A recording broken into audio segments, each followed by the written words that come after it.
자, 여러분, 그럼 이제 독점 시장에 대해서 살펴보도록 하죠. 독점입니다.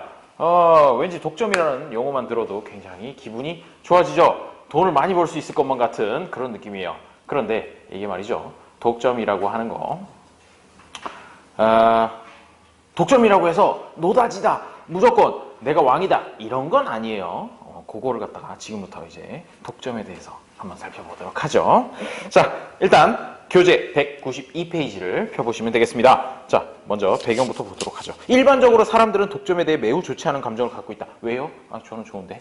물론 제가 독점을 하고 있을 때는 굉장히 좋은 거죠. 근데 만약에 다른 업체가 독점을 하고 있는데 내가 그 상품을 살 수밖에 없다라고 이렇게 생각을 한다면 안 좋은 것 같아. 왠지 손해보는 느낌이야. 이렇게 생각을 한다는 거죠. 자, 독점자는 자신의 이윤을 극대화하기 위해 소비자를 무자비하게 착취하는 존재쯤으로 세상에 그런 건 없어요. 세상에 소비자가 바보도 아니고 착취 이런 건 불가능합니다.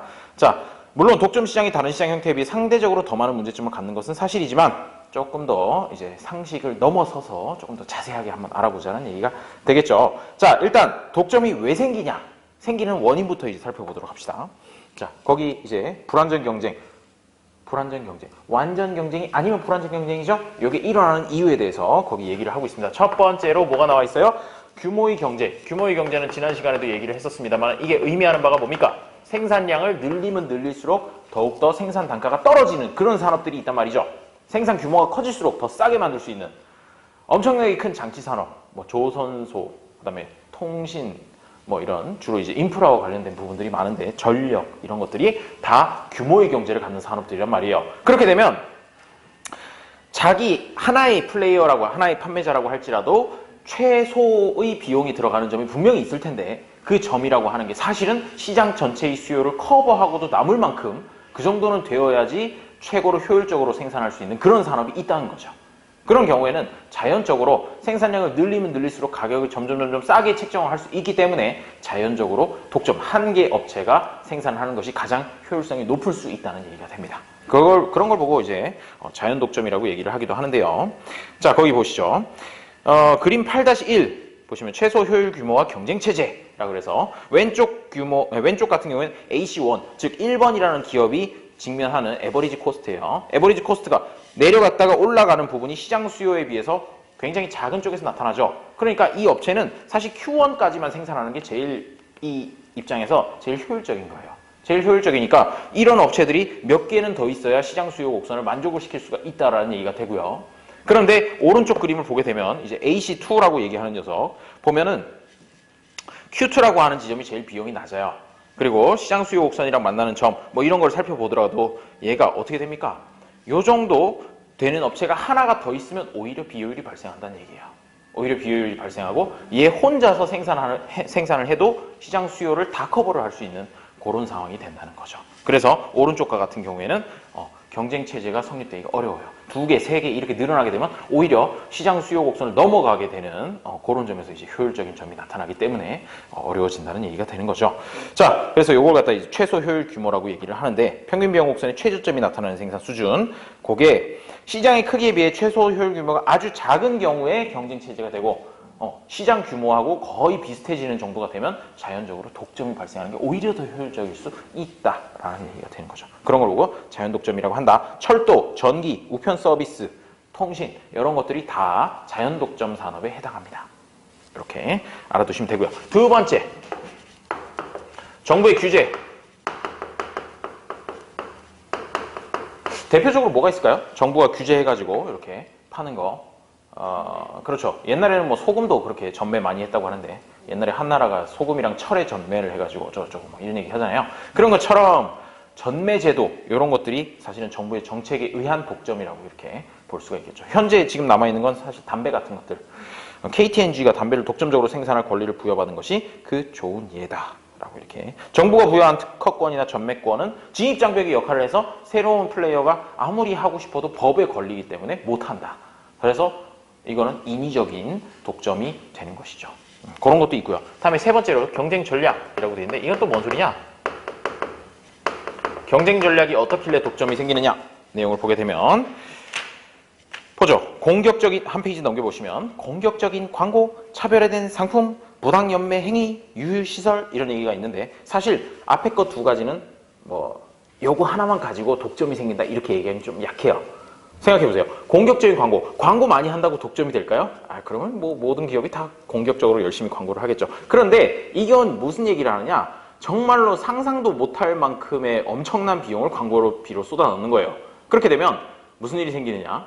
이제 그 다른 플레이어들이 생각하기에 와 여기 이 업체는 엄청나게 돈이 많은가 봐, 내가 여기 들어가서 경쟁하다가는 작살이 나겠는데? 라고 이렇게 생각을 해서 진입 자체를 포기하게 된다는 얘기가 되는 거죠. 그런 얘기가 있고요. 그 다음에 차별화된 상품이라고 얘기하는 거, 말 그대로 이제 워낙 이제 시장 전체에서 가지고 있는 기술 수준보다도 뛰어난 기술로 이렇게 상품을 만들 경우에는 신규로 진입하려고 하는 사람들이 아무리 생각해도 야 내가 저 정도까지 안 될 것 같아 라고 해서 스스로 진입하는 걸 포기하게 만들 수 있다는 얘기가 됩니다. 부당연매 행위. 부당연매 행위가 뭐냐? 연매, 싸게 파는 겁니다. 부당하게. 내가 들어가는 비용보다도 더 싸게. 그러니까 초반에 왕창 손해를 보더라도 나 이 정도는 출혈을 감수하고서라도 새로운 경쟁자가 들어오는 걸 막겠다라고 하면 그러니까 이거는 무한히 계속할 수는 없어요. 일시적으로 진입자가 들어온다라는 소식이 들리면 갑자기 가격을 왕창 내려가지고 팔아버리는 거죠. 그렇게 하면 진입자가 쟤네 내가 들어가겠다는 거 철회할 때까지 계속 저럴 것 같아 라고 해가지고 아예 진입을 포기하도록 그렇게 하는 거죠. 그런데 그렇게 되면은 뭐 사실 그렇게 하는 이유가 뭐겠어요? 독점을 달성을 해가지고 내가 나중에 얘네들이 이제 신규 진입자들이 포기하고 나면 돈을 그때 왕창 더 올려가지고 보상을 하겠다라는 보상을 받겠다는 거죠. 보상을 받겠다라는 그런 의도가 깔려 있기 때문에 웬만한 나라의 정부들은 다 요 행위는 막고 있습니다. 요 행위는 이제 막고 있는데, 근데 사실 뭐 이론적으로는 그렇고 실질 현실에서는 그런 상황이 비일비재하게 일어나게 되긴 하죠. 어떤 경우? 뭐 예를 들어서 그런 거예요. 반도체 업체들이 뭐 치킨 게임을 해가지고 왕창 좀 망하고 이제 몇 개밖에 안 남긴 했는데, 그게 한창 이제 경쟁을 심하게 할 때는 무슨 일을 하게 되냐면요. 얘네들이 이제 그거는 사실 유휴시설하고 좀 더 가깝겠구나. 요 가격 자체를 왕창 내리는 거예요. 왕창 내리면 전체적으로 시장 가격이 뚝 떨어지거든요. 뚝 떨어지게 되면 그거를 보고 이제 신규 투자를 결정하려고 하는 진입자들은 포기하게 돼요. 이윤이 안 남거든요. 그 가격으로 계속 간다고 하면. 그래서 니네들 들어오면 나 계속 이 가격으로 팔 거야 라는 시그널을 보내는 거죠. 잠재적인 진입자한테. 그리고 뭐 사실 업계에서 다 이제 소문이 나잖아요. 어디가 뭐 현대 좀 그러네. 뭐 어쨌든 어떤 업체가 반도체 만들려고 한다더라 라는 얘기가 들리면 그래? 그럼 우리 한 20% 싸게 팔자. 딱 이렇게 해가지고 한 1년 이렇게 팔아버리는 거죠.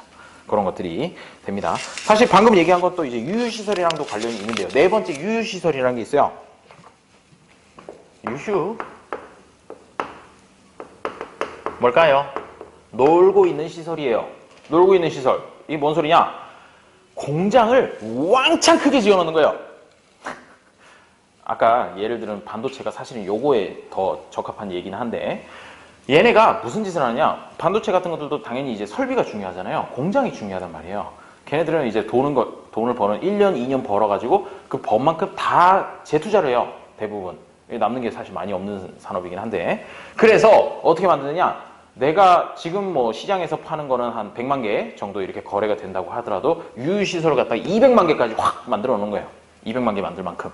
그러면 이제 진입자가 경쟁자 분석을 하고 들어올 테니까, 경쟁자 분석을 하는 과정에서 야 쟤네 200만 개 만들 거를 해놨더라고. 그래가지고 우리가 얘 들어가 봐야 사실 별로 재미가 없을 것 같아 라고 이렇게 지레 포기하게 만드는 것이죠. 현재 상황으로는 전혀 불필요한데도 고의로 생산시설을 늘려놓아서 진입을 시도하는 기업으로 하여금 위협을 느끼게 하는 방법, 이게 바로 유휴시설 방법이 된다는 거죠. Excess Capacity라고 이렇게 얘기를 합니다. 신기하죠? 별게 다 있죠? 이렇게 해서 경쟁자들한테 시그널을 보내가지고 못 들어오게 하는 게 이 두 가지, 3번, 4번이 된다는 것이죠. 1번은 자연 독점이 나타나는 거, 2번은 규제에 의한 독점, 3번, 4번은 경쟁 전략상에서 이제 취할 수 있는 부분이 된다는 것입니다. 왜 근데 레벨을 좀 다르게 써놓은 것 같죠? 자, 유휴시설이 4번이 아니군요. 자, 4번은 그 다음에 이제 정보의 부족입니다.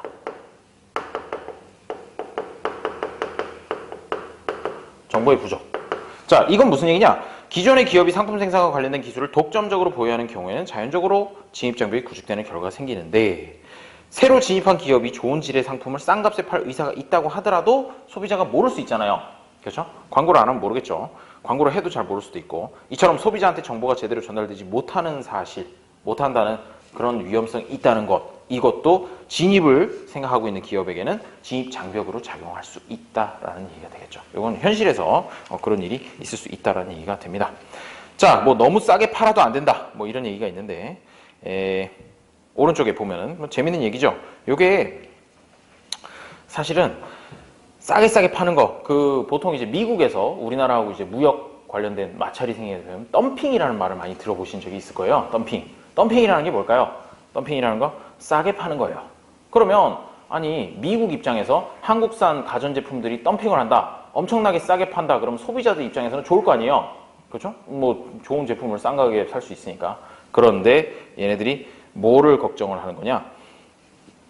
이런 식으로 뭐 좋은 물건 싸게 파는 것까지는 좋은데, 그렇게 될 경우에 두 가지가 걱정이에요. 첫 번째로 자국에 있는 해당 산업을 영위하는 업체들의 피해가 걱정이 되고, 그러니까 미국 가전제품사 이런 데서도 이제 반발을 하고, 두 번째로는 만약에 그렇게 팔다가 이제 국내에 이제 생산 기반이 없어졌을 때, 다 이제 망해가지고 없어졌을 때 수입에만 의존하게 되는데, 그때 가격을 올릴 것, 이런 것들이 두렵게 되기 때문에 덤핑에 대해서 반덤핑 관세 뭐 이런 걸 갖다 때리게 되는 거죠. 100%, 200%. 물건 가격 100%씩 막 관세를 막 때려버려요. 뭐 그렇다는 거죠. 자, 그런 것들이 있고요. 다음에 이제 독점 시장이 어떨 때 생긴다라는 거 살펴봤고, 독점 시장의 특징을 보도록 하죠. 독점 시장의 특징은 아까 완전 경쟁 시장의 특징이랑 거의 반대라고 보시면 돼요. 첫 번째로 공급자는 몇 명? 단 한 명. 단 한 명이 공급할 때 독점이라고 얘기를 하게 되는 것이죠. 그 다음에 대체제가 존재하지 않는다. 대체제가 있으면 독점이라고 얘기를 할 필요 없어요. 왜? 대체제까지 포함해가지고 경쟁자들이 엄청나게 많이 생기는 거거든요.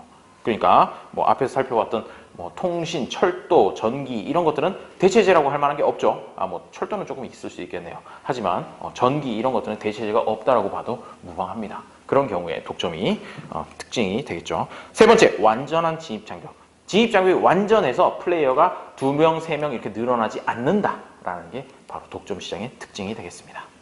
자, 그럼 이제 이 정도까지 특징까지 봤으면 이제 독점 시장의 균형에 대해서 얘기를 할 건데, 이것도 역시 그래프를 하나 그립니다. 그래프를 그려서 X축에는 Q, 생산량 또는 거래량, 그 다음에 Y축에는 P, 가격 이렇게 써줍니다. 그래 놓고 나서요, 아까 완전 경쟁 시장에는 이 수요 곡선이라는 걸 어떻게 그렸습니까? 단기에서 이렇게 똑바로 그렸죠. 그렇죠? 이거는 왜 이렇게 똑바로 그렸었느냐? 완전 경쟁 시장에서 그랬던 이유는 하나하나의 업체들이 전부 다 정해진 가격에 대해서 그 가격 외에는 더 올리거나 내려 팔 수가 없기 때문에 이렇게 똑바로 그렸었던 거예요. 그런데 독점인 경우에는 이제는 이 프라이스, 가격을 갖다가 어느 정도 결정할 수 있는 파워가 있죠. 따라서 거기 있는 그 197페이지에 있는 그림처럼 우리 이때까지 보던 요 시장의 수요 곡선이랑 똑같은 형태의 수요 곡선을 직면하게 됩니다.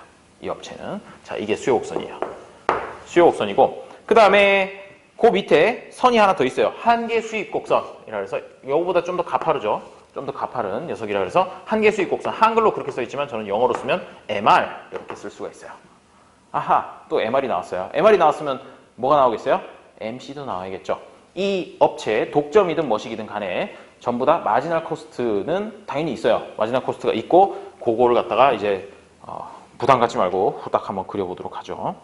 그려보면은 한계 비용 곡선 이런 식으로 된다라고 해보죠. 요게 MC 이렇게 해두고, 그 다음에 여기다 AC도 하나 그려보도록 하죠. 평균 비용 곡선. 평균 비용 곡선이라고 하는 거는 항상 어떻게 MC하고 어떤 관계가 있다고 그랬죠?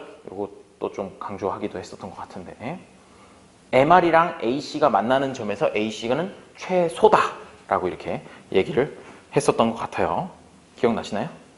거기도 그래프를 한번 보세요.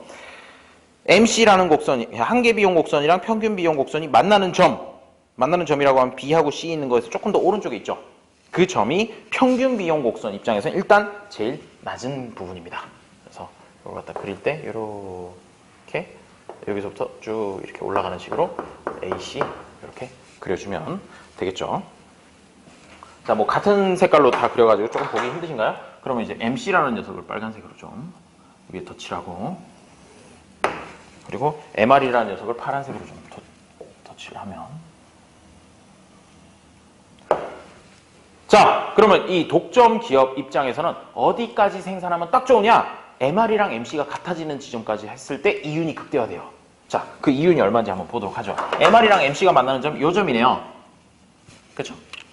요 점에서 이제 생산량이 결정이 됩니다. Q, 별. 난 요만큼만 생산할 거야. 그런데 얘네들은 가격을 그럼 얼마로 결정할까요? 나 MC하고 MR이 만났는데, 요 정도 가격만 만나면 될까? 요 정도 가격만 받을까? 라고 생각하면 바보죠. 바보예요. 내 여기 생산량이고 MC가 요 정도니까 그럼 나 가격 요만큼만 받을게 라고 하면 바보라는 거예요. 왜 바보가 되느냐? 아니 이 수요 곡선을까지 이렇게 딱 따라가서 요만큼만 팔 건데 물건이 딱 결정이 돼 있단 말이에요. 팔 수 있는 한정 수량인데 그때 수요 곡선을 찾아가지고 여기서 받을 수 있는 이 가격을 받는 게 인지상정 아니겠습니까? 그죠? 밑에 거 안 받는다 이거죠. 위에 거 받는다 이거죠.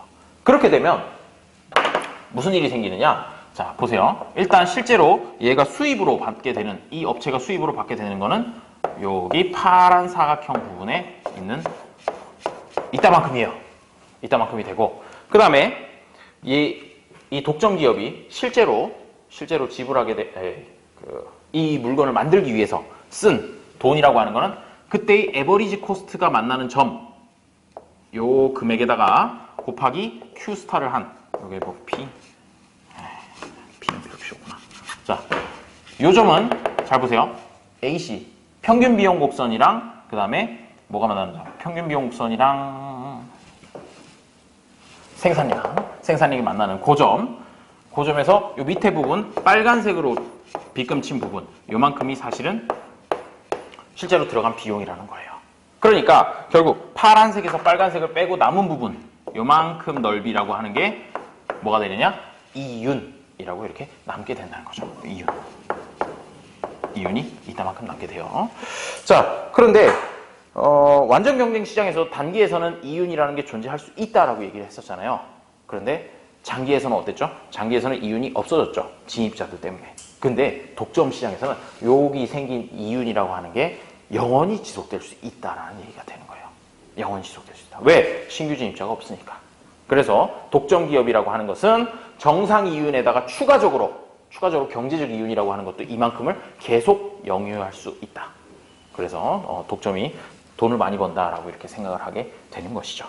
하지만 보세요. 독점 시장이라고 한다고 해서 얘가 갑자기 생산량을 확 줄여가지고 나 요만큼만 생산해야지 라고 이렇게 생산량을 바꿔버리고 Q-라고 이렇게 바꿔버리고 그 다음에 가격을 왕창 더 높여요. 이런 식으로 하게 될 경우에는 당연히 아까보다 독점 기업 입장에서 이윤이 줄어들어요. 사실 이 사각형의 면적이 줄어든다는 얘기가 되겠죠. 왜냐하면 너무 점을 많이 찍어서 보기 어렵겠네요. 이 사각형을 그리게 되면 그 면적이라고 하는 게 아까 있었던 면적보다 좁게 그렇게 그림을 그려지게 되거든요. 그래서 요즘에서 한다. 그리고 여기서 생산량을 결정했다고 해서 가격을 갖다가 이거보다 더 높이 확 이 정도쯤에다가 가격을 찍어버리면 사람들이 안 사요. 사람들이 그만큼 안 사니까 당연히 독점 기업에서 또 손해요. 그러니까 독점 기업이라고 해서 나 그냥 모르겠고 한 10개만 생산해가지고 하나당 어제까지는 10,000원에 팔았지만 오늘부터 1억이요 이렇게 팔지는 않는다라는 얘기가 되는 거죠.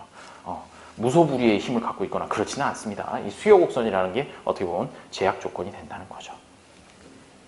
자, 그렇게까지 이제 살펴보시면 되겠고요. 그 다음에 그러면 아까 완전 경쟁 시장에는 MR은 MC가 성립을 하고 그 다음에 P하고 MR이 같기 때문에 P하고 MC까지 같다라는 게 이게 완전 경쟁 시장의 결론이었거든요. 근데 여기서는 어떤지 보도록 하죠. 요 점에서 팔면 P는 여기 위에 있고 MC라고 하는 부분은 어디 있어요?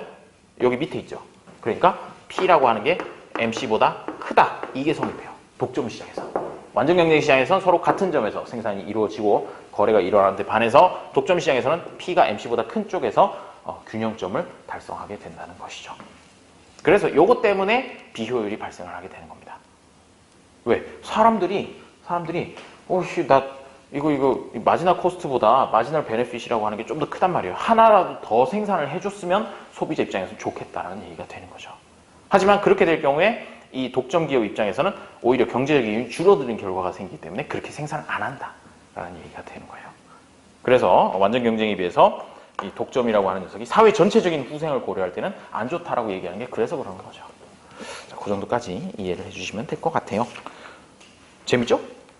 안 재밌나요? 자, 넘어가도록 하겠어요. 독점 시장에서는 공급 곡선 따위 없어요. 왜? 아니, 공급 곡선이라고 하는 거 아까 완전 경쟁 시장에서 어떻게 했어요?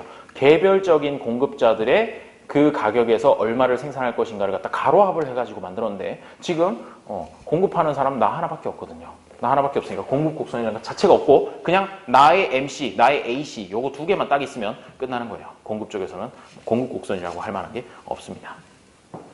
그래서 여기서 또 기억해 줘야 될 거 아주 중요하죠. 이게 독점 시장이라고 할지라도 역시나 MR이랑 MC가 같아지는 지점 요거는 성립해요. 요건 성립하고 대신에 독점에서는 이제 P가 MC보다는 큰, 즉 무슨 얘기냐, P가 MR보다 크거든요. 그래서 P가 MC보다 커지는 그런 결과가 생긴다라고 그렇게 기억을 해주시면 되겠습니다. 그게 사실 제일 중요하고요. 그 다음에 독점을 할 경우에 무슨 일이 생기느냐, 비효율적 자원 배분이 됩니다. 후생삼각형이라 그래서 그 밑에 보면 얘기가 나와 있죠. 후생삼각형 기억나실란가 모르겠어요. 소비자 잉여, 생산자 잉여 들어본 것 같은 느낌이 드나요? 어떻게 됐었죠? 얘가 그냥 간단하게만 그림을 그린다 그러면 소비자 잉여, 생산자 잉여라고 하는 거 이렇게 공급 곡선, 수요 곡선이 있다고 할 때 어디 요 균형 공급량이라고 하면은 얘가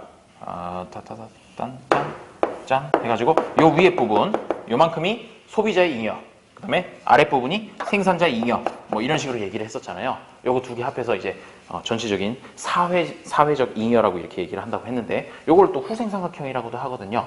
요게 사실은 완전 경쟁 시장에서 사회 후생은 제일 커집니다. 그런데 독점이 되면 이게 이 그래프가 어떤 식으로 되는 거냐면 S 자체가 없어지면서 생산량이 요때보다 Q 완전보다 Q 독점이 줄어들기 마련이에요. 독점이 줄어들면서 요 정도에서 이렇게 그래서 딱 해서 요만큼이 다 생산자한테 들어가고요.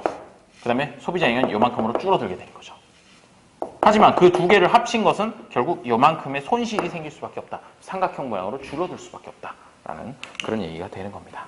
그래서 거기 이제 그래프에서 보시면 색깔이 있으신 분들은 보시면 파란색으로 되어 있는 삼각형만큼 후생이 전체적으로 줄어든다라는 그런 얘기를 하게 되는 겁니다. 후생 측면에서 안 좋다라는 얘기가 되겠죠. 자, 이거는 왜 일어나냐? 근본적으로는 생산량이 줄어들기 때문에, 균형 생산량이 줄어들기 때문에 이런 효과가 생긴다라고 해두시면 되겠습니다. 그 다음에 200페이지를 보면 비효율성의 또 다른 원인이라고 하는 얘기가 나오게 되죠.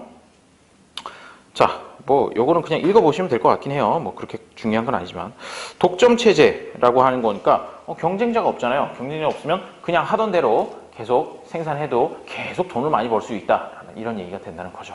그런 것들이 주로 이제 자연 독점보다도 인위 독점, 이 정부의 규제 때문에 나타나는 이런 뭐 KTNG 이런 데 같은 경우에 완전 공기업 같은 그런 느낌이잖아요. 그래서 10년이 지나도 똑같은 담배 계속 팔고 이렇게 될 수 있다는 거예요. 물론 그런 것들도 이제 조금씩 뭐 여러 가지 방법을 이용해서 뭐 걔네들도 기술 혁신도 하고 뭐 제품 혁신도 하고 한다고 하는데 뭐 좀 악영향을 줄 수 있다는 얘기가 되는 거죠. 독점이라는 것 자체가 경쟁자가 별로 없으면. 그 다음에 그런데 또 반면에 다른 얘기를 하고 있는 사람도 있어요. 여기서 이제 계속해서 경제적 이윤이라는 게 존재를 하기 때문에 이 이윤을 이용해 가지고 독점 기업들은 자신들의 어떤 기술을 갖다 추가적으로 개발해서 이 세상에 존재하지 않던 독점적인 지위를 계속 유지하기 위해서 정말로 기술 개발이라든지 이런 데다가 더 투자할 여유가 생긴다라고 이렇게 분석하는 사람도 있어요. 그게 바로 들어보셨을지 모르겠지만 슌페터라고 되게 유명한 사람이거든요. 이 사람이 그런 얘기도 했어요. 뭐 그래서 이런 것들은 이제 실증 연구에서 사실 봐야 되는데 뭐 어느 게 맞다라고 이렇게 딱 정해져 있지는 않는 거죠. 자, 그렇습니다. 자, 그 다음에 결국 이제 뭐 독점이라는 게 꼭 나쁘기만 하다 이렇게 볼 거는 아니란 얘기를 여기다가 열심히 써놓은 것도 있어요. 봐주시면 좋을 것 같고요. 그 다음에 소득 분배에 미치는 영향. 소득 분배에 미치는 영향이라고 하는 거는 앞에서 그 삼각형 부분만큼 줄어든다고 했잖아요. 이 줄어드는 부분. 줄어드는 부분에 사실은 소비자 잉여도 존재를 하고 그 다음에 생산자 잉여도 존재를 했어요. 그런데 이 소비자 잉여가 줄어든다는 것 때문에 결국 뭐가 되느냐? 소비자 사이에서 소비자들의 후생을 줄여버린다 라고 이렇게 얘기를 하게 된다는 거죠. 그런데 그게 뭐 사실 저희는 보통 소비자 입장이니까 나쁘다라고 얘기를 하지만 이게 꼭 뭐 소득 분배 상황에서 또 어떻게 긍정적인 효과가 있을 수도 있고 부정적인 효과가 있을 수 있다, 뭐 그런 얘기를 적고 있습니다. 그러니까 경제학에서는 되게 분석하는 데 있어서 이럴 수도 있고 저럴 수도 있다라는 게 되게 많아요. 어쩔 수 없는 부분이 좀 있죠. 자, 거기 부분도 역시나 한번 읽어보시면 되겠습니다. 어떤 사회든 분배의 상층부를 구성하고 있는 사람들은 독점 이윤을 통해 부를 축적한 경우가 대부분인 경우를 볼 수 있다. 그렇죠. 부자가 되려면 결국 이 경제적 이윤, 요만큼 부분을 가질 수 있는 그런 일을 해야 된다는 거예요. 이런 걸 해야지. 그리고 또 이게 오랫동안 유지가 되어야지 남들보다 부자가 될 수 있다. 이렇게 생각을 해주시면 되겠습니다. 부자가 되는 원리네요. 자, 그 다음에 이제 가격차별. 이 독점에서 마지막 부분이에요. 가격차별인데 우리는 흔히 그런 걸 볼 수가 있습니다. 가격차별이라고 해서 어떤 것이 주로 그 예가 되느냐 하면요. 요 책, 지금 우리가 사용하고 있는 이 책이라고 하는 것들, 한국에서, 물론 이거 한국인 저자가 지은 겁니다만, 외국에서 지은 이런 기본서 같은 것들은 가격이 되게 비싸요.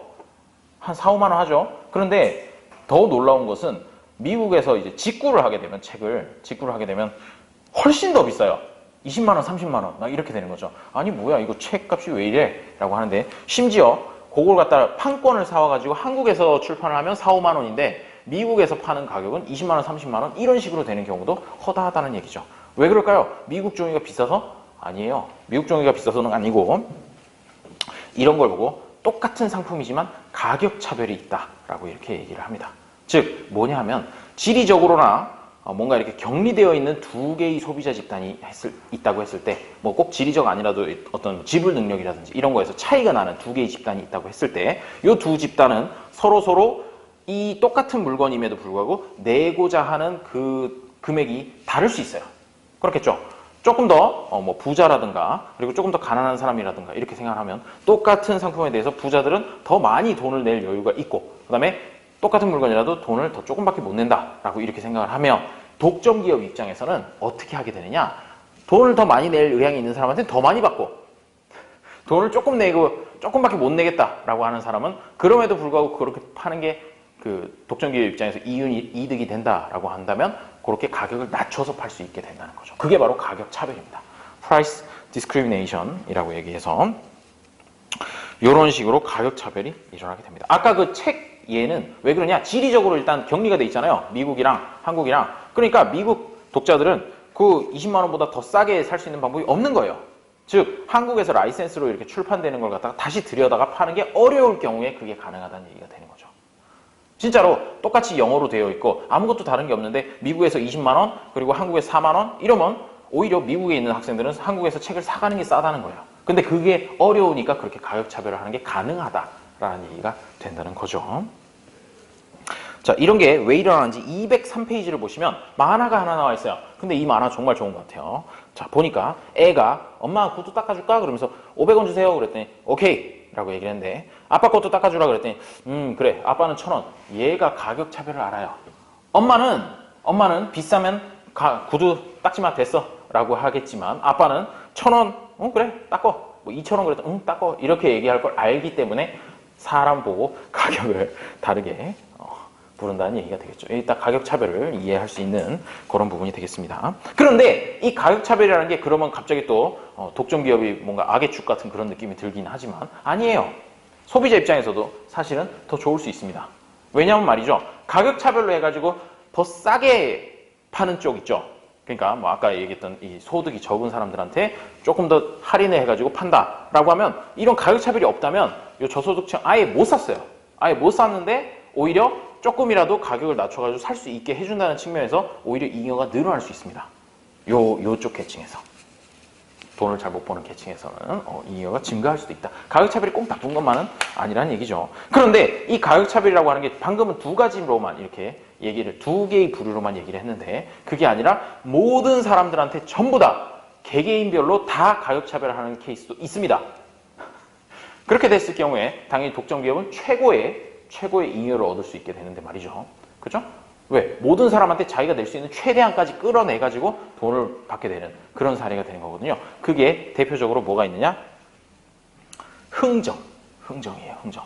뭐 우리나라에서는 이제 거의 정찰제가 어느 정도 자리를 잡았습니다만은 아직까지도 이제 뭐 동남아라든지 아니면 중국 같은 데 가게 되면 물건 살 때 다 흥정해서 사죠. 흥정해서 사게 되면 요거는 이제 1대1로 소비자 보고 가격을 높은 데서부터 불러요. 아니면 또 이렇게 딱 행색을 보고 적당한 가격부터 부르겠죠.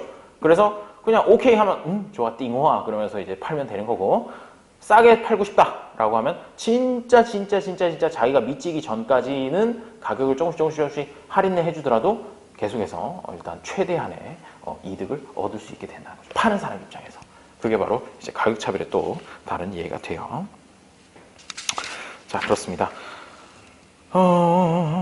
그렇게 해서 쭉쭉쭉 뒤로 가보시면 이제 207페이지 보시면 제주에 있는 어느 식물원의 입장료 간판이라고 얘기를 해가지고 뭐 어른 19세 이상, 경로는 65세 이상, 단체는 30명 이상, 청소년은 13세에서 18세, 어린이는 3세에서 12세, 병장 이하 군인, 제주도민, 국가유공자, 장애인은 신분증 제시자에 하나여 할인함. 이것이 바로 어떻게 보면 가격차별의 예가 되겠죠. 이런 식으로 함으로써 더 많은 입장객을 유치할 수도 있다는 얘기가 되는 거예요.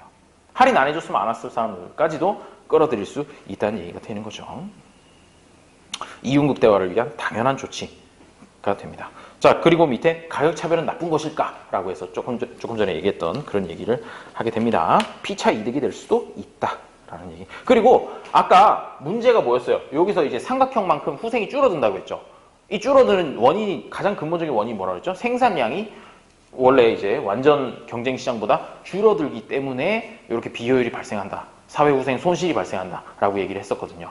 그러면 이렇게 가격 차별을 하다 보면 당연히 생산량이 기존보다 어떻게 돼 있어요? 조금이라도 늘어나겠죠. 그렇기 때문에 사회후생 관점에서는 사실 가격 차별이 더 낫다라고 이렇게 판단할 수도 있다는 얘기가 되는 거죠.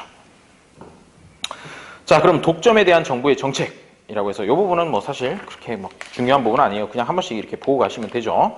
자, 국유화. 대부분의 나라에서 철도, 전기 혹은 가스처럼 국민의 생활과 밀접한 관련을 갖는 업종은 국유화를 시켜버립니다. 국유화를 시켜서 이렇게 해서 여기 MR은 MC가 되는 수준보다 어떻게 해줘요? 조금이라도 생산량을 늘리는 쪽에서 이렇게 하게 된다는 거죠. 그 과정에서 약간 이 독점 기업이 조금 손해를 볼 수도 있고 한데 어차피 국유화를 했으니까 어떻게 해주면 돼요? 세금 가지고 메꿔주고 막 그런 식으로 운영을 하기도 하죠. 그런데 이 공기업 민영화라고 하는 것도 뭐 꼭 장점만 있다, 단점만 있다 이렇게 얘기하기 어렵죠. 운영상에서 비효율이 발생할 수도 있고 뭐 그런 얘기들이 써 있습니다. 한 번씩 읽어보시면 좋을 것 같아요. 그다음 두 번째, 가격 규제. 독점 기업을 그대로 민간 기업으로 남아있게 하면서 규제를 통해서 하는 방법, 가격 규제를 하는 거죠. 어떻게? 가격을 높이지를 못하게 하는 거예요. 그러면 얘네들이 MR이 MC가 같아지는 지점에서 생산량을 결정하는 거는 똑같아요. 똑같은데 받을 수 있는 가격의 한계를 딱 설정을 해버리는 거죠. 그런 식으로 해가지고 하는 방법도 있어요. 자, 그렇게 되면 정부는 그러면 어떤 가격을 딱 그 가격으로 얘기를 하게 되느냐. 요거는 첫 번째 한계 비용 가격 설정, 두 번째 평균 비용 가격 설정 이런 얘기가 있어요. 요 P라고 하는 수준을 갖다가 여기서 설정을 하지를 못하고 어디에서 설정을 하게 되냐? MC하고 같아지는 지점에서 딱 설정하는 방법이 있고, 두 번째는 여기 AC랑 같아지는 지점, 여기가 P 마지널, 그 다음에 P 에버리지 해가지고 여기에다가 딱 설정하는 방법도 있고 여기다 설정하는 방법도 있어요.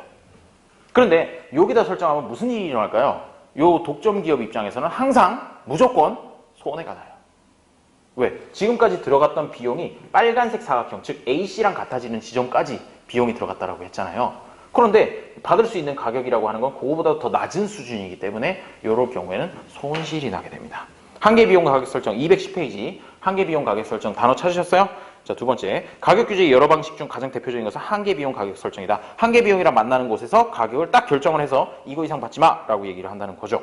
그렇게 되면 자연 독점의 성격을 갖고 있는 시장에 이 규제 방식을 적용할 때 한 가지 심각한 문제가 발생한다. 방금 얘기했던 것처럼 독점 기업이 무조건 손실을 본다. 이 방식으로 규제를 받는 독점 기업이 손실을 보는 결과가 나타난다. 아무리 독점을 규제하려고 한다고는 하지만 기업으로 하여금 손실을 보게 하면서까지 효율적인 자원 배분을 강요할 수는 없게 되는 거죠. 그런데 요거 현실에서 있습니다. 뭘까요? 있습니다. 우리 자주 이용하는 부분이기도 해요.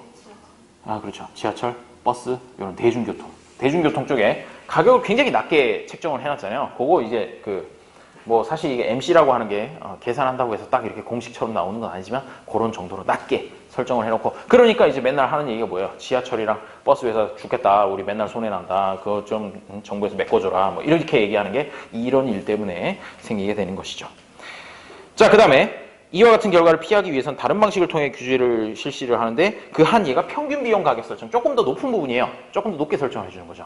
그렇게 되면 이거는 뭐가 될까요? 일단 평균 비용과 같아지게 되기 때문에 일단은 손해는 안 봐요.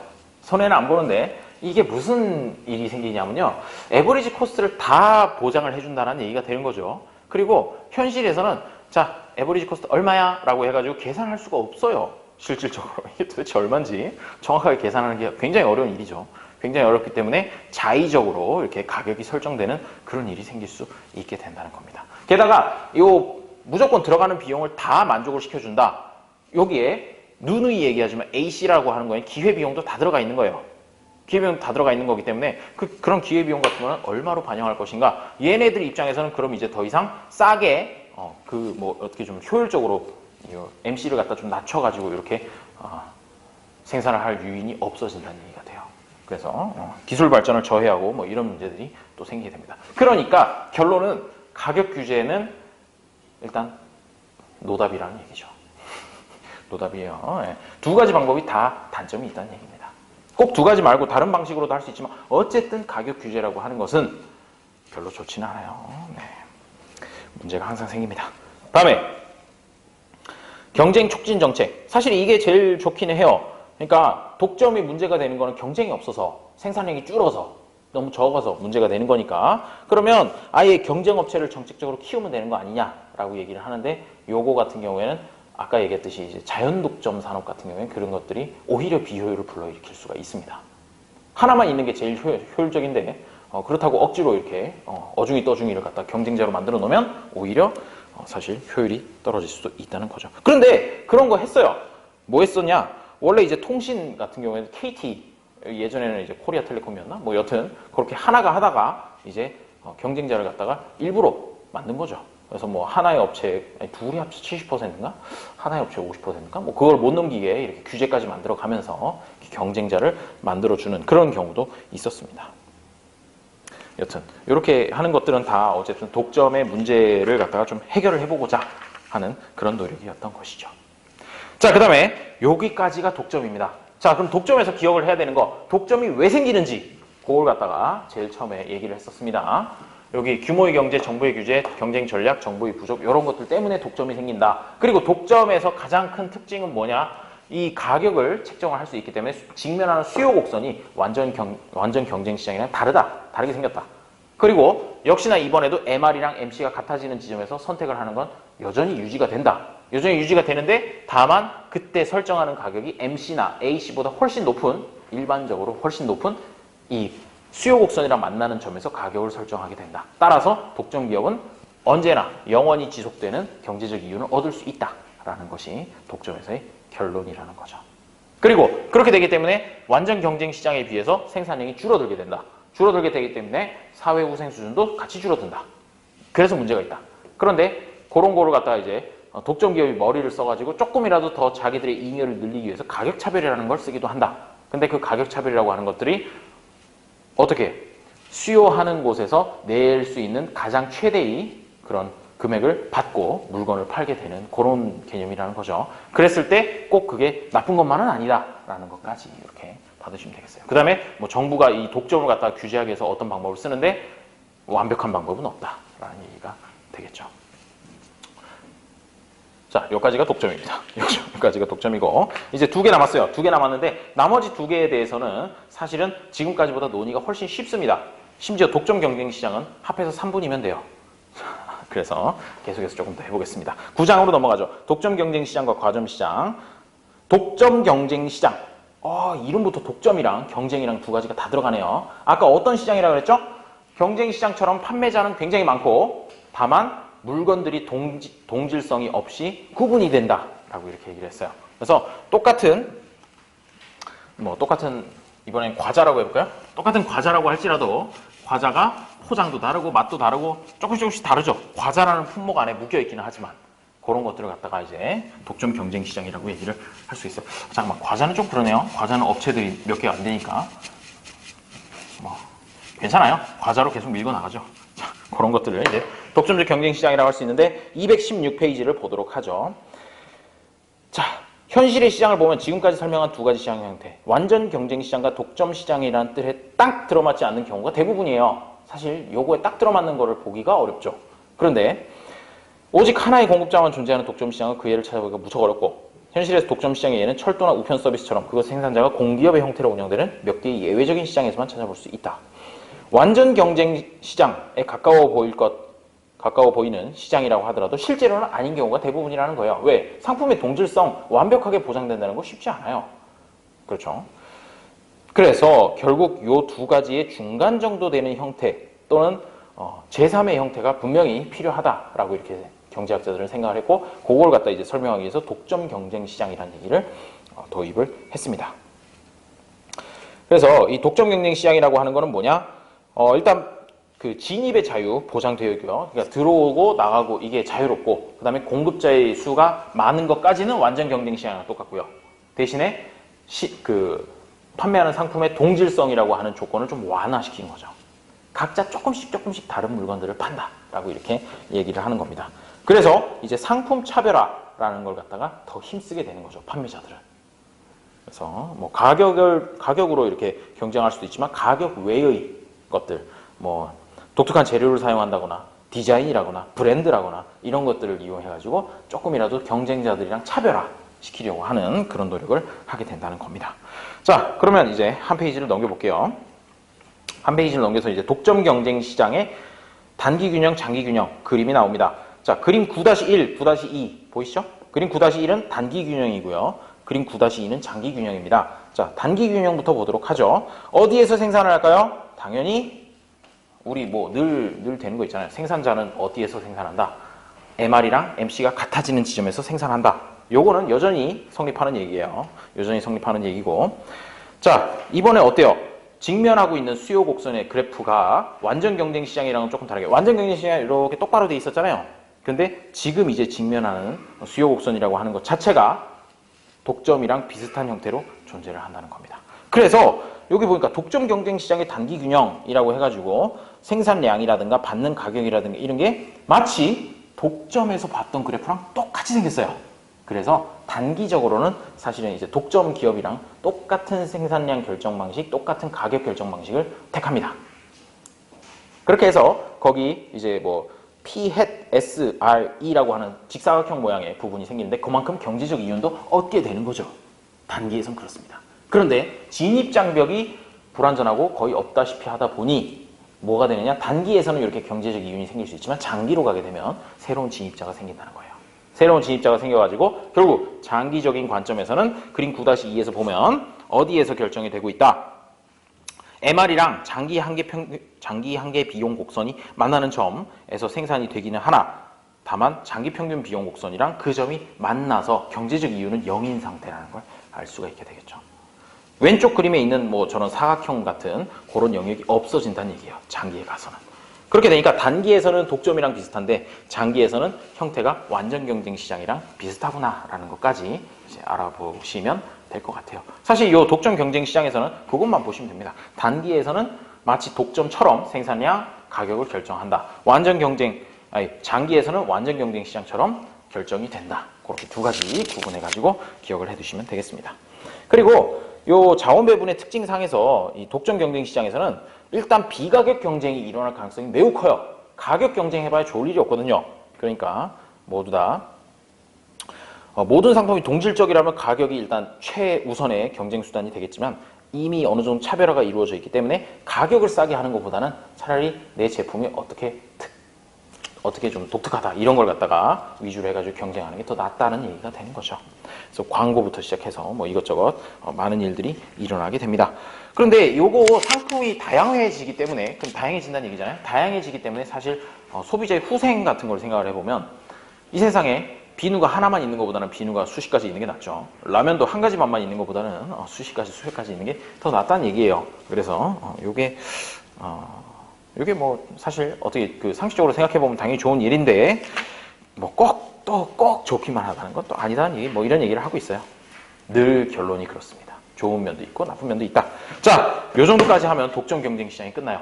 3분 만에 끝내려고 했는데 7분이 걸렸군요. 죄송해요. 자, 다음 과점 시장 마지막입니다. 과점 시장인데 과점 시장은 다행하게도 그래프를 그릴 만한 내용이 많지 않아요. 그래프를 그려가지고 이렇게 분석을 하기도 하는데 그거는 이제 조금 더 수준이 높아져야 하는 부분이고, 사실 여기서는 뭐가 되느냐, 참가자가 이제 2명, 3명밖에 안 되잖아요. 2명, 3명밖에 안 되니까 상대방 눈치를 보기 시작합니다. 제가 어떻게 할래나? 제가 어떻게 하는 걸 보고 나도 이제 한번 결정을 해봐야겠다라고 생각하는 게 과점 시장의 가장 큰 특징이 되는 거죠. 심지어 2명, 3명밖에 없다 보니까 이제 사우나에서 만납니다.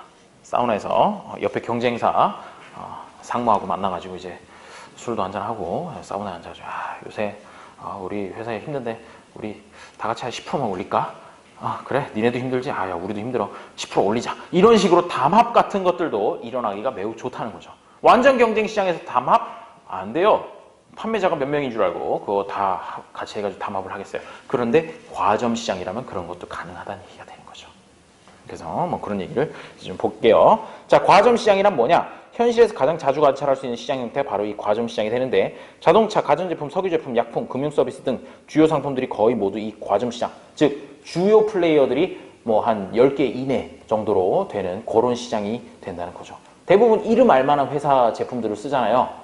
은행 같은 경우도 시중은행 그래봐야 뭐 다 해봐야 뭐 10개 남짓 요 정도밖에 안 되고 그런 식이 된다는 거죠. 그러면 과점 시장에는 뭐가 있느냐? 일단 진입장벽이 어느 정도 존재를 해요. 진입장벽이 없었다면 판매자가 뭐 그렇게 몇 개밖에 안 되는 상황이 아니라 훨씬 더 많았겠죠. 즉 진입장벽이 있다는 뜻이에요. 진입장벽이 있다는 뜻이고, 그 다음에 요게 있기 때문에 과점 체제 이미 들어온 사람 이후에 추가적으로 들어오는 건 어렵다라는 얘기가 되는 거죠. 불가능한 건 아니겠지만 어렵다라는 정도가 되고요. 그러다 보니까 몇 안 되는 기업들이 이제 경쟁을 하기 때문에 주로 이제 가격에서는 담합이 일어날 가능성이 높고 비가격적인 경쟁을 중심으로 하게 된다는 것이죠. 가격으로 이제 경쟁하기 시작하면 다 죽어요. 몇 개 안 되기 때문에. 그렇기 때문에 대부분 이제 비가격 경쟁 위주로 일어나게 됩니다. 자, 그래서 그 다음 단원이 게임 이론이 되는 거예요. 왜? 다른 사람이 어떻게 하는지를 보고 내가 결정을 한다. 뭐 이런 얘기가 게임 이론에서 나오게 되죠. 과점 시장 분석하다 보면 그런 얘기가 나오게 됩니다. 자, 221페이지 보시면 거기에 아주 과점에서 빠질 수 없는 용어가 나오죠. 담합이라고 해서 그 소지섭 사진 있는 그 바로 밑에 줄에 담합이라고 이렇게 얘기가 나와요. 굵은 글씨로. 콜루전. 사람 몇 명 안 되고 다 알고 늘 계속 같이 경쟁하던 되다 보니까 야, 우리 이렇게 치열하게 경쟁하지 말고 우리 다 같이 잘 먹고 잘 살아보자 라고 이렇게 얘기를 하게 된다는 거죠. 그리고 그 밑에 담합이랑 비슷한 용어로 사용하는 게 이제 카르텔이라는 용어도 들어보신 적이 있으실지 모르겠어요. 일상생활에서도 뉴스 같은 거 보다 보면 가끔 카르텔이라는 단어가 나와요. 이 카르텔이라는 건 뭐냐? 과점 시장 안에 기업들이 완전한 담합을 이루어서 마치 하나의 거대한 독점 기업이 된 것처럼 행위를 할 경우에 그걸 보고 카르텔이라고 얘기를 합니다. 그래서 보통 카르텔이라는 용어는 어디다 많이 쓰이냐? 저 남미 같은데 이제 깽단, 마약 파는 깽단 같은 경우에 거대한 카르텔을 이루고 있다. 뭐 이런 식으로 표현을 하는 경우가 많아요. 그 뭐 밑에 조직들은 되게 많겠지만 사실은 걔네들 전체가 자기들의 이익을 위해서 하나의 거대한 집단처럼 움직이는 그런 상황이기 때문에 그렇다는 거죠. 네, 그렇고요. 그 다음에 이제 가격 선도 모형 뭐 이런 얘기도 나오게 되는데, 요거는 뭐냐? 과점 시장 안에서도 그나마 그 중에서도 업계 1위가 있겠죠.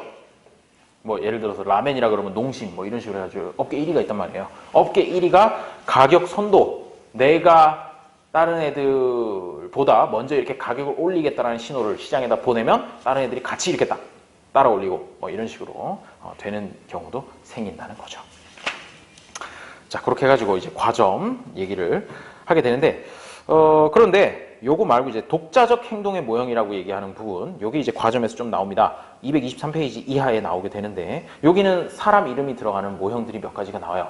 그래서 꾸르노 모형, 베르트랑 모형, 그 다음에 뭐 굴절 수요 곡선의 모형, 이런 것들이 나오게 되는데, 요 부분부터는 내일이 아니죠. 다음번에 이어서 조금 더 재미있는 사례와 함께 한번 배워보도록 하죠. 여기에서 사실은 게임 전략, 게임 티어리로 이어집니다. 이어져서 게임 티어리까지 다음 시간에 하도록 하죠. 그러고 나면 다음 주쯤에는 이제 생산 요소 시장과 소득 분배 이쪽까지 할 수 있을 것 같아요. 여기까지 하면 웬만큼 되겠죠. 자, 고생하셨습니다. 여기까지 수업할게요. 안녕.